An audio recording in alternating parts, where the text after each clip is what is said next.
ఆయన రక్షణ ఆయనకు భయపడు వారికి సమీపముగా ఉన్నది. ఇదిగో, కన్యక గర్భవతి అయి కుమారుని కనును. ఆయనకు ఇమ్మానుయేలని పేరు పెట్టుదురు.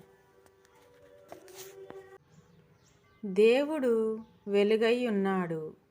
ఆయన యందు చీకటి ఎంత మాత్రమునూ లేదు.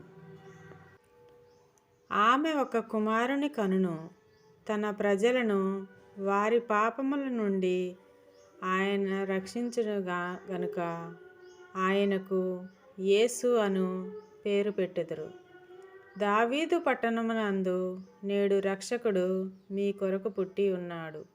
ఈయన ప్రభువైన క్రీస్తు. హల్లెలూయా. కన్యక గర్భవతి అయి కుమారుని కనెను. అతనికి ఇమ్మానుయేలని పేరు పెట్టెను.